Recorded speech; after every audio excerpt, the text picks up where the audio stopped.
State government inaugurates Joint Task Force for Haulage Transport Safety Compliance. Abroad, over 100 aid agencies accuse Israel of not allowing food distribution in Gaza. Good evening and welcome to the Delta Television News at 8. I am Ogaga Ekama. The State Executive Council has approved 230 billion naira worth of projects across sectors of the economy.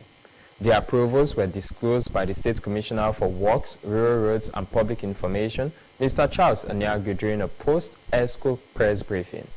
Mr. Anyagu, immediately after the ESCO meeting, said the meeting held at Government House Asaba was presided over by Governor Sheriff Oborewori. Mr. Anyagu said ESCO gave approvals for the design and construction of a flyover at Uromi Junction in Agbo, Ika South, at a cost of 59.7 billion naira, and the design and construction of another flyover along the Ughelli-Patani East-West Highway at Otowodo Junction, Ughelli, for 39.3 billion naira. Other projects approved at the meeting were the construction of Kolokolo to Tisun Road in Warri North, the payment of retirement and death benefits to staff of Delta State University Abraka, and the rehabilitation of Bomadi to Baregolo Road. He listed other projects to include the completion of the Bulu and Gyama Road of the Ughelli-Patani Expressway in Patani, and the completion of the Ituri Road in Elume, Sapele local government area. The Executive Council also approved 1.05 billion naira for projects in Warri Southwest local government area under the Directorate of Riverine Infrastructure Development, and the construction of access road leading to the Model Technical College in Obiaruku, Ukwani local government area, Phase 2.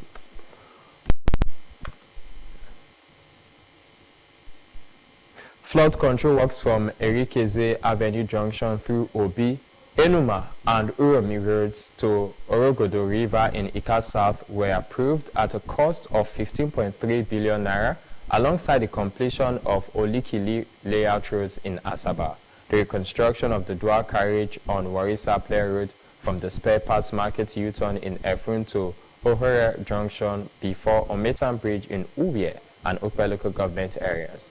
The council approved the construction of the Oko Amokom to Oko Abioku, Oko Anala, and Oko Obigele Road Phase 2 in Oshimili South, as well as Okowa Crescent in Ughelli of the Ughelli-Patani Expressway. Flood control projects were approved for Summit Road, Newell Street, and the surrounding areas in Oshimili South. In relation to the construction of the second Niger Bridge access road and bypass traversing Oko, Asaba, Iguzo and Opanam, the council approved 10 billion naira for compensation of landowners affected by the right-of-way acquisition. Approval was also granted for the completion of Onogovo Community Road linking the Benin Expressway to Ovade in Ethiop West local government area, and for the construction of internal roads at the College of Education Mosoga Phase 2.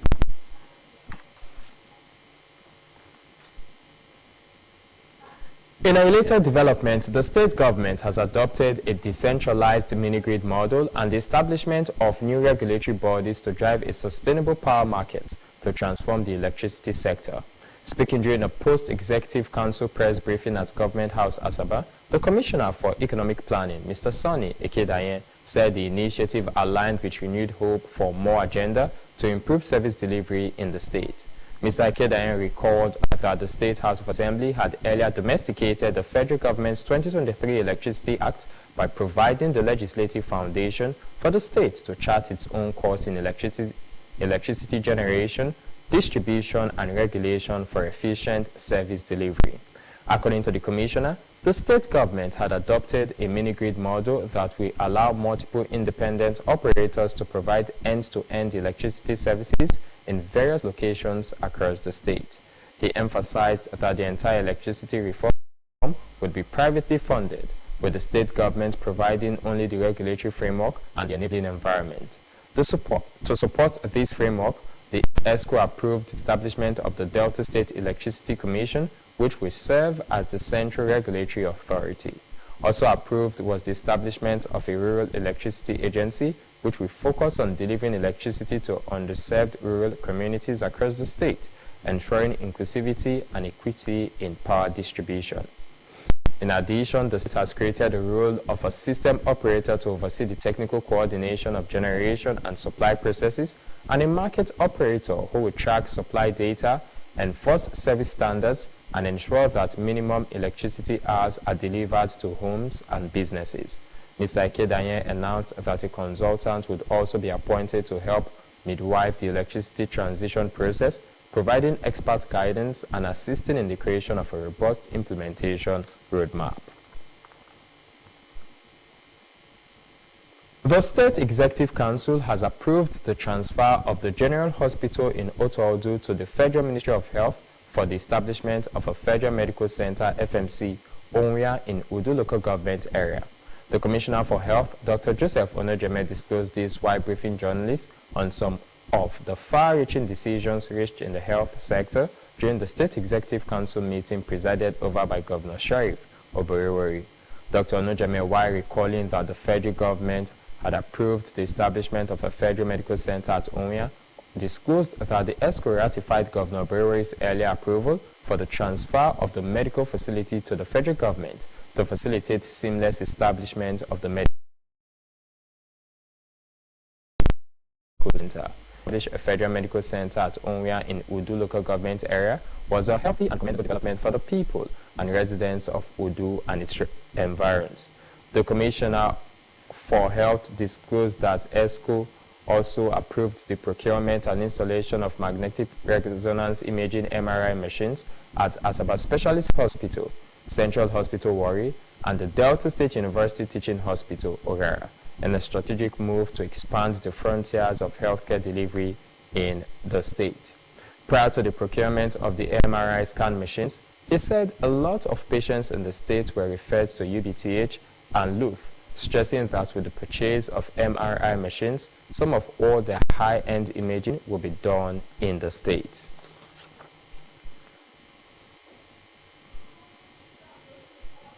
The state legislature has affirmed its commitment to enact laws to strengthen government's capacity to enhance the collective well-being of Deltans. Speaker of the State House of Assembly, the Right Honorable Emomotimi Goa, affirmed this while lauding lawmakers at the passage of the Delta State Community Security Corps Agency Bill. Favor Okafor reports. The Speaker commended the lawmakers for their diligence, incisive contributions and commitment during the debate consideration of the bill, noting that their cooperation reflected the collective understanding of the evolving security challenges and proactiveness to ensure the safety of Deltans. He said when signed into law, the Delta State Community Security Corps Agency Bill will strengthen the community security architecture in the state and enhance peace and order across the state. Right Honorable Gwori emphasized the state legislature's commitment in policy making, proper oversight functions and representation. The security and welfare of the people shall be the primary purpose of government. With the successful passage of the Delta State Community Security Corps Agency Bill 2025, we have once again demonstrated our unwavering commitment to the safety and well-being of our people. In an interview, the lead sponsor of the bill and member representing Anyocha South, Honorable Isaac Anwuzia, said the bill was about community policing proposed to strengthen the localized security architecture and also look into the recruitment and funding of the agency. Honorable Anwuzia said, judging by the high rate of insecurity in the country, there was urgent need for all to be committed to the initiative to stem the trend in the state. And everybody is aware of what is going on right now in different local governments, where you see kidnapping, cultism, all those things. But we know that when this security thing is localized, we'll be okay. Favor Okafor reporting. The Senate has passed a bill to establish the Federal Oil and Gas Hospital in Benekukru, Warri Southwest local government area. This followed the presentation of the report by the Senate Committee on Health, chaired by Senator Banigo Hari. Senator Hari noted that the bill was sponsored by Senator Joel Onowakpo, explaining that the bill aimed to establish a hospital to provide comprehensive medical care for oil and gas workers and affected communities. According to her, the bill received strong backing from stakeholders during the public hearing, adding that the oil and gas workers and host communities faced numerous hazards from exploration activities. She highlighted challenges including terminal illnesses, cancer and injuries requiring expert medical care and occupational health services. The senator noted that neglect of these groups had fueled agitation in the Niger Delta, affecting national development. Senator Harris stated that Delta State, the hospital's proposed site, hosts extensive oil exploration activities, adding that the hospital would offer vital medical services to workers and host communities in the oil and gas sector. It aimed to ensure unhindered access to quality health care, including emergency services and occupational health. Ms. Harry urged the Senate to pass the bill, given its importance to public health and regional stability. The Senate, after clause-by-clause consideration, passed the bill.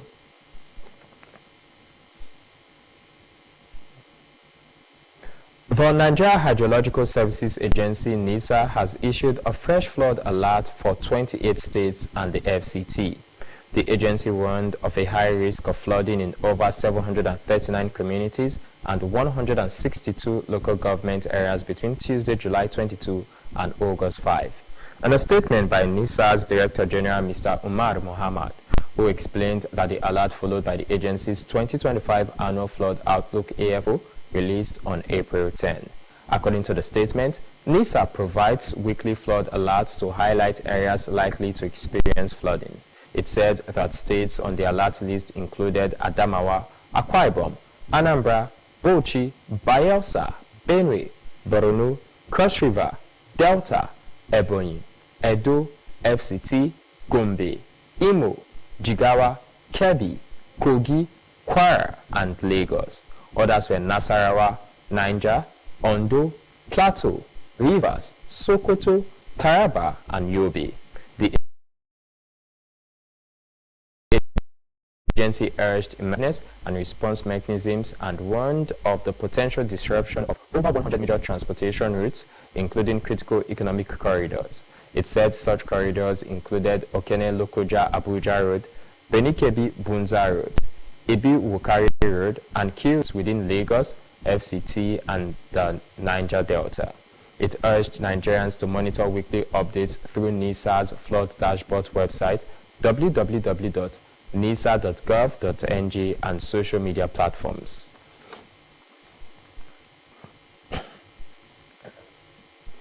The Delta State Joint Task Force charged with ensuring national safety and security compliance in the haulage and transportation of wet and dry cargo has been officially inaugurated.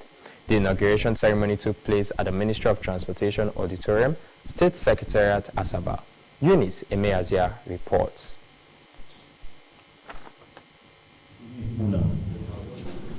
Okoiso as a task force chairman of the Joint National Transport Safety Committee of Nigeria. Inaugurating the task force, the National Executive Chairman of the Joint National Transport Safety Committee of Nigeria, Comrade Mobojiri Taiwo, emphasized the strategic importance of cargo haulage to Nigeria's economy. Comrade Taiwo, however, noted the challenges posed by the sector, including frequent road accidents, environmental hazards, and damage to infrastructure. He commended the state government and stakeholders for their collaborative spirit and visionary leadership, noting that the initiative aligned with President Bola Tinubu's renewed hope agenda and Governor Sheriff Oborowore's more agenda. Mandate is to promote transport safety on ullage, freight across the Federation. And also, we are mandated to enforce the compliance of national transport drivers and HSC, Health Safety and Environment compliance, including the first aid kit compliance in Delta State and Nigeria across all states of the Federation. The state chairman and South-South coordinator of the committee, Mr. Armstrong Ikemefuna, outlined the task force mandates to include safety inspections, drivers training and certification, vehicle maintenance checks, and cargo clearance protocols. Mr. Ikemefuna explained that the task force would operate on three core pillars, such as heavy-duty trucks and transport safety compliance, transport drivers and environmental safety compliance, and truck transit clearance and anti-smuggling compliance. He stressed the importance of synergy among all relevant agencies and stakeholders to achieve set objectives. I hereby believe that this task force will play a critical role in ensuring compliance with safety and regulation and guidelines.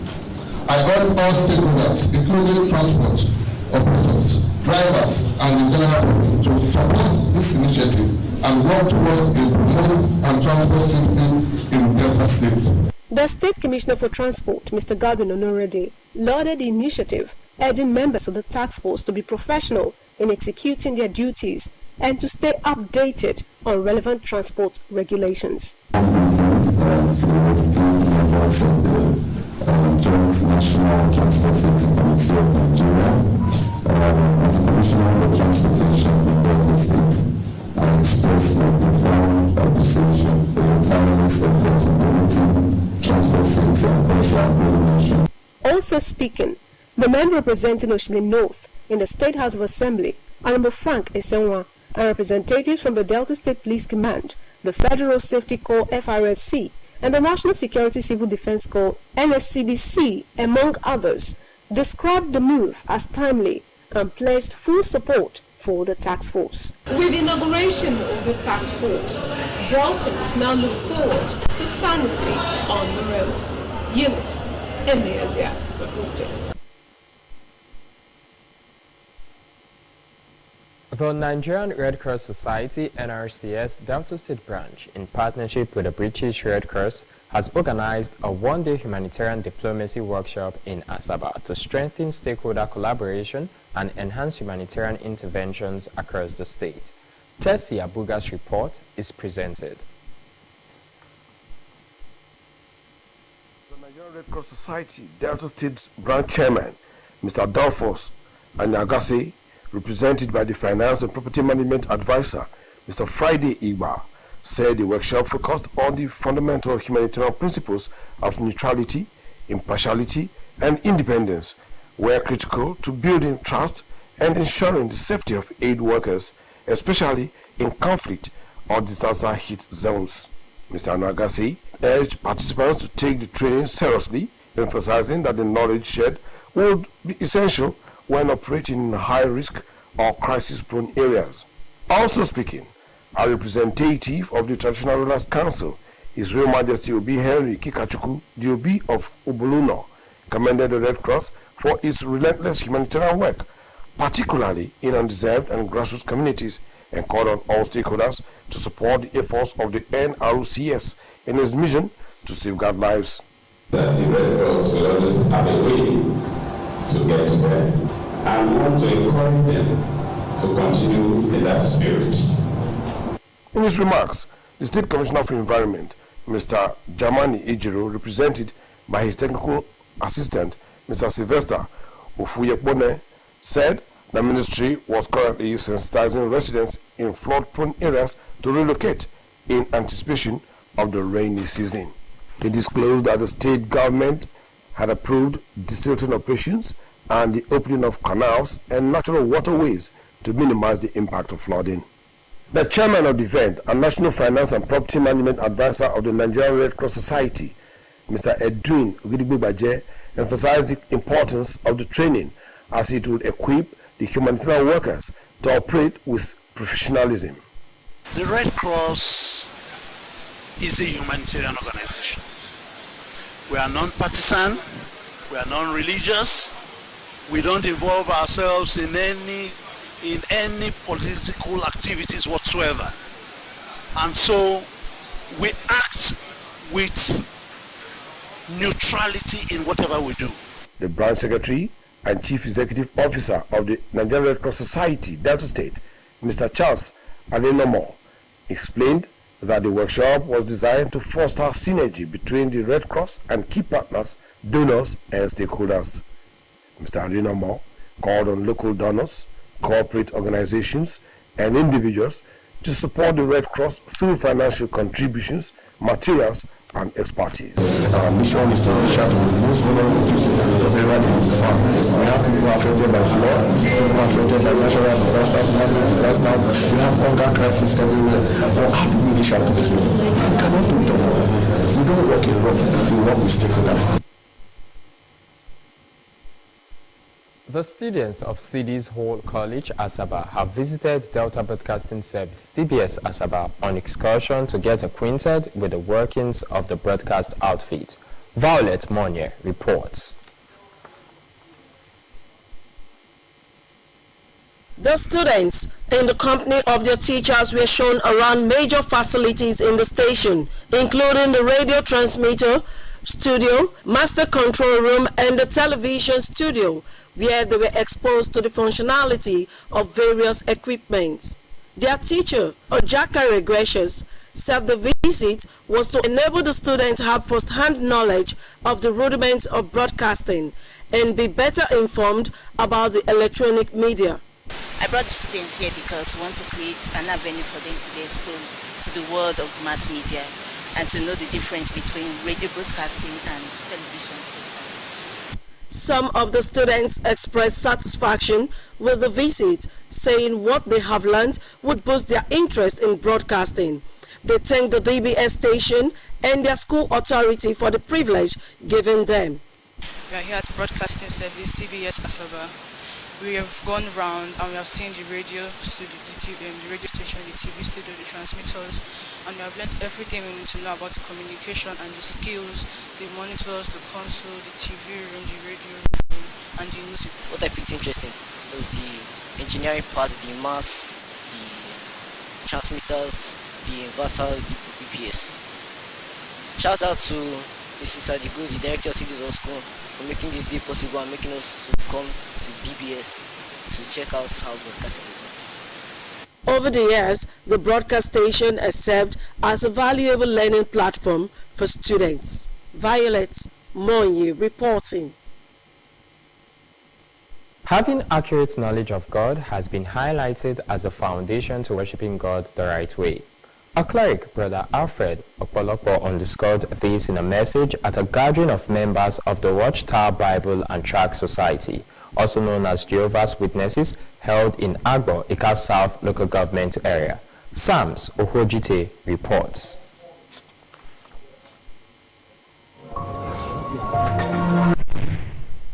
Analyzing Romans chapter 12 verse 1, Brother Okpolokpo said one could easily ascertain if one was worshipping God the right way by using their logical thoughts, critical thinking, and the ability to hold judgments based on the understanding of fundamental truth in the Bible. He pointed out that it was not logical for anyone to stick to a form of worship because of family custom, material gains, or personal interests, adding that people should rather investigate if such religion was teaching and practicing the truth which comprise of God's high moral standard as found in the Holy Scriptures. The cleric emphasized that multiple conflicting beliefs about God could not all be true, saying that for centuries people have misrepresented what the Bible said about God, using false doctrines to control people and to make money. 1 John chapter 4 verse 1, the apostle just said, "Beloved ones, do not believe every inspired statement, but test the inspired statement to see whether they originate with God. For many false prophets have gone out into the world." The situation that we are seeing today is not a new one. An overseer of the congregation, Brother Jonathan Ojom, and others called attention to the evidence of pure worship in the lives of those who practiced it, stating that the world would be a better place if people worship the true God in the way acceptable to Him. Jehovah's Holy Spirit is what will guide them to understand the Bible, to understand what Jehovah's will is, and to help them to conduct their life in harmony with His will. Jehovah's Spirit guides through worshipers. And then the second point, Jesus said they worship with truth. What does that mean? Now, we said on Friday that truth means Jehovah's purpose found in His word, the Bible. So it means that as they worship Jehovah, they must conform to the truth, to His word, the Bible. They must preach and make sure they live their life in harmony with what the Bible says. That's how they worship Jehovah in truth. By studying the Bible over and over, asking prudent questions, we'll be able to know points of truth from the Bible. Our benefit is it has been able to x-ray the prophecies made about the Messiah and how we find fulfillment in Jesus Christ. So we find our faith that yes, Jesus is the Messiah. It also addressed many lessons we can learn from Jesus' words, Jesus' activities, and his lifestyle that closely direct us to pure worship. The event with the theme Pure Worship featured Bible drama presentations and baptism.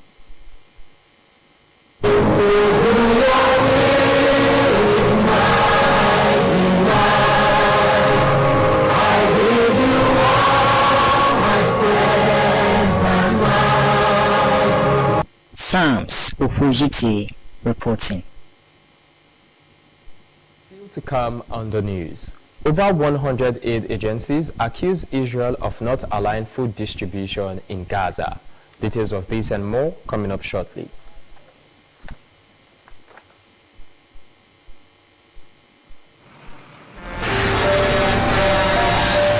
If tanker wey carry fuel fall or pipe wey carry fuel for underground burst, wetin you go do? You go begin bail fuel put for your bucket, or you go run comot far for where the fire go soon come. Na only small time you get to take this wise decision. Waka comot, no, that one no dey enough. Shift, no, that one no dey enough. Stay there dey gist and take pictures with your phone. That na madness. Run, yes, run comot. Yes, your life depend on wetin you do. The fire go come at once and you no go fit control am. Why? Petrol dey catch fire easily. Why? Na just small spark go start big fire. So no stay there dey think. Run comot quick to save your life. No throw your life away because of say you wan pack petrol. Take this advice. This informate na from Public Enlightenment Office, Delta Broadcasting Service, Asaba.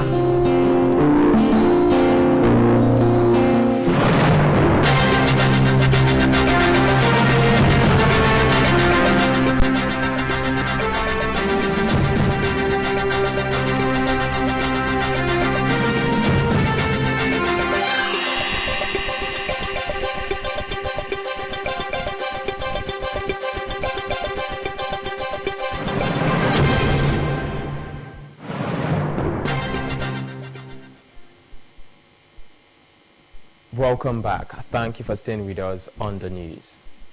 Over 100 aid agencies have warned that mass starvation was spreading across Gaza, accusing Israel of not allowing food inside Gaza to be distributed. The agency's statement says that they witnessed their own colleagues and partners wasted. The Hamas-run health ministry in Gaza said 33 people had died of malnutrition in 48 hours. Israel, which controlled all border crossings into Gaza, noted that there were 950 trucks worth of aid currently waiting in Gaza for international organizations to pick up and distribute. Meanwhile, Israel says its ground and air offensive continued, with the Hamas-run Civil Defense Agency reporting 17 persons killed by airstrikes in Gaza today.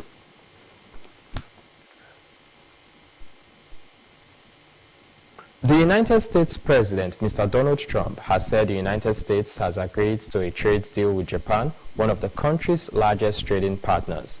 Japan had agreed to invest $550 billion in the U.S., while its goods sold to America would be taxed at 15% when they reached the country below the 25% tariff President Trump had threatened. President Trump said that Japan would open its economy to U.S. goods, including cars, trucks, rice, and certain agricultural products. Japan's Prime Minister, Mr. Shigeru Ishiba, welcomed the announcement, saying it was the lowest figure to date among countries with trade surpluses with the U.S. Mr. Ishiba said the agreement would mean U.S. tariffs on vehicles and parts would be cut to 15% from 25%. In another development, the Ukrainian's President, Mr. Volodymyr Zelensky, has signed a bill that critics say weakens the independence of Ukraine's anti-corruption bodies, sparking protests in several cities and drawing international criticism. The new law grants the Prosecutor General control of the National Anti-Corruption Bureau and Specialized Anti-Corruption Prosecutor's Office, and critics say it undermines their authority.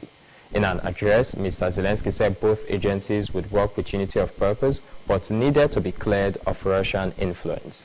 After the bill passed, hundreds of people gathered in Kyiv for the biggest anti-government protest since the start of Russia's full-scale invasion in February 2022. Demonstrations were also seen in the cities of Lviv, Dnipro, and Odessa. The Ukraine's chief prosecutor, a Zelensky loyalist, Mr. Ruslan Kravchenko, would now be able to reassign corruption probes to potentially more pliant investigators and even to close them. In his address, Mr. Zelensky criticized the efficiency of Ukraine's anti-corruption infrastructure, saying cases had been lying dormant. He noted that the Prosecutor General would ensure the inevitability of punishment for those who broke the law.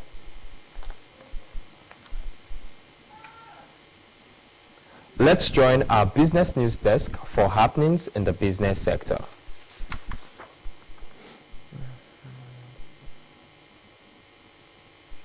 The President and Chief Executive Dangote Industries Limited, Aliko Dangote, has said Africa was increasingly becoming a destination for cheap and often toxic petroleum products, many blended into substandard levels that would not be permitted in Europe or North America. Aliko Dangote raised the concern during the ongoing West African Refined Fuel Conference held in Abuja. The event was organized by the Nigerian Midstream and Downstream Petroleum Regulatory Authority and S&P Global Commodity Insights. Dangote revealed that due to the continent's limited domestic refining capacity, Africa imports over 120 million tons of refined petroleum products annually at a cost of approximately $90 billion. Dangote further stated that despite producing around 7 million barrels of crude oil per day, Africa only refines about 40% of its 4.3 million barrels daily consumption of refined products domestically. In stark contrast, Europe and Asia refine over 95% of what they consume. In contrast, Europe and Asia refine over 95% of what they consume. Meanwhile, the Nigerian stock markets extended its bullish trend yesterday, recording a gain of 396 billion naira in market capitalization amid renewed investors' interest across key sectors.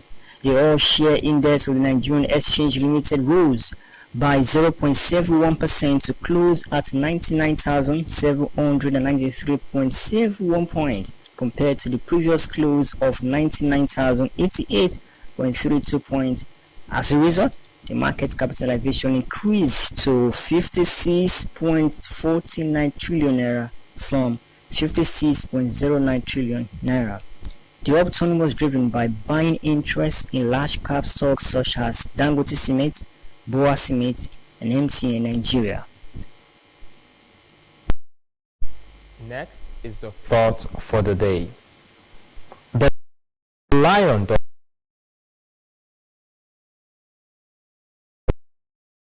not react to happiness.